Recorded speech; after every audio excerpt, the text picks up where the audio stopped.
heaven, when you're standing there, can you only imagine?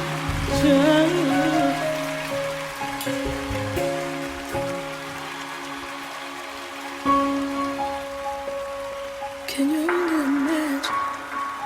Can you imagine just standing before the King? Oh, I can only imagine what it would be like when I walk by your side. I could only imagine, yeah, what my eyes will see when your face is before me. I can only imagine.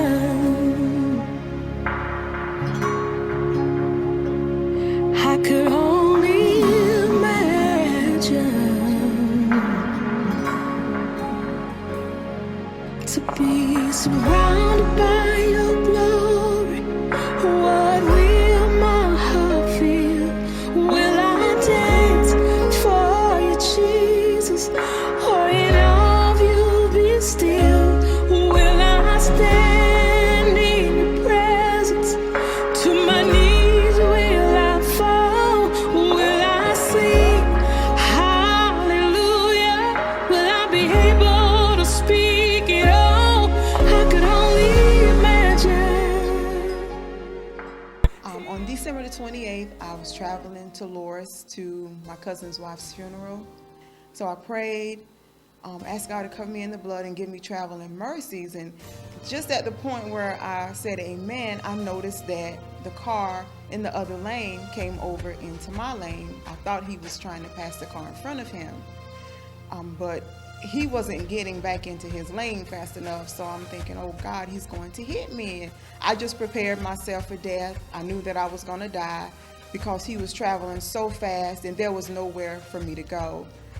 So I just asked God to wash me and cleanse me, preparing myself because I knew that when I opened my eyes, I was going to be in eternity. And when I woke up, I was at Grand Strand Hospital. My brother-in-law was like, somebody came in here and gave you a makeover, because they saw me the day before and they know how my face was messed up.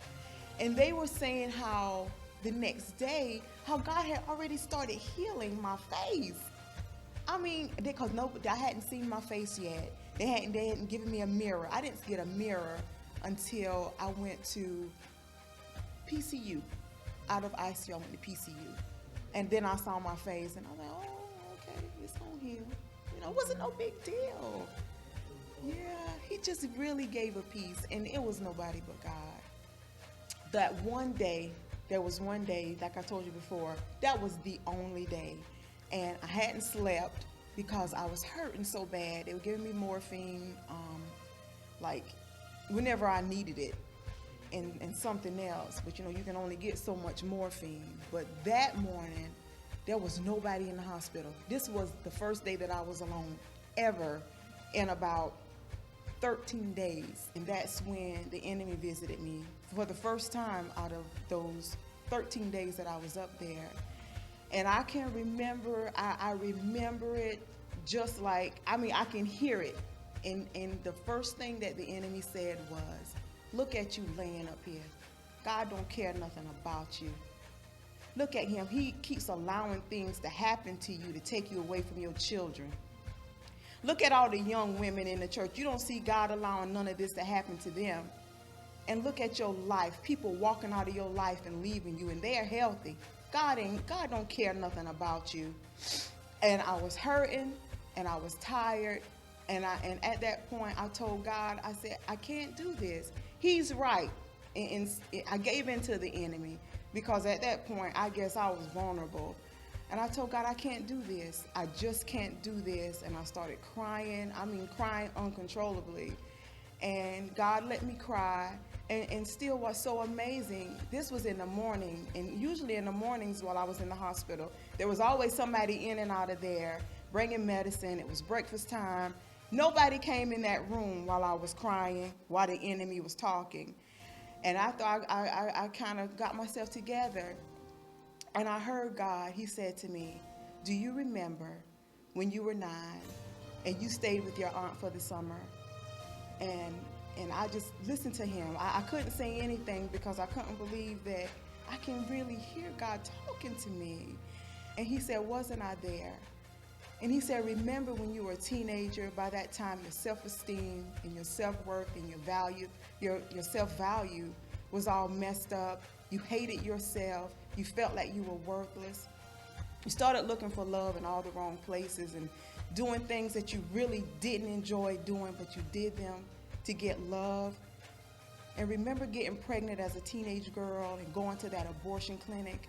Do you remember how you almost hemorrhaged after that abortion?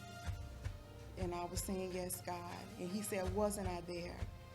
And do you remember when you spiraled down into more darkness and more shame and feeling even more worthless after that? Do you remember the night you were in the tub with the razor trying to figure out where to cut your wrist so you can commit suicide? And I brought back to your remembrance that tract that you received as a little girl. And God said, wasn't I there? And he said, remember when you were diagnosed with breast cancer? You remember how scared you were? Didn't I stand close enough to you for you to feel the warmth of my presence when you were going through those tests, those painful tests? And he said, wasn't I there? And he kept going on and different scenarios, different dark periods of my life, and just asking me, wasn't I there? Wasn't I there? Wasn't I there? And all I can do within myself is say, yes, God. And he said to me, after all of that, he said, do you think that I'm going to leave you now? And at that point, I cried like a baby. The only thing I could do was say, because I was speechless. He had gone back through my life, even at times when I didn't have him, and showed me that he was even there before I knew him, and that he wasn't going to leave me. And at that point is when I knew that I was really going to be all right. I felt like I could probably leap over a wall at that point, because I knew God was there. He manifested himself, and he let me know that he was going to work a miracle. He was going to raise me up, and he did. They told me that I would never, he said it would probably be 2 years before I can lift this hand because I had ulnar damage. But when I was in the hospital, I could lift my hand. I could bathe myself. I could feed myself. God totally said, not so, because this is my praise hand. So I give God praise for the miracle that he's worked. I thank him for allowing me to partake in a miracle. It's just a miracle. It's just a miracle. I haven't taken a pain pill for my injury since March of 2012. Not so much as a Tylenol or an Advil. That is nobody but God. And I thank him and I praise him.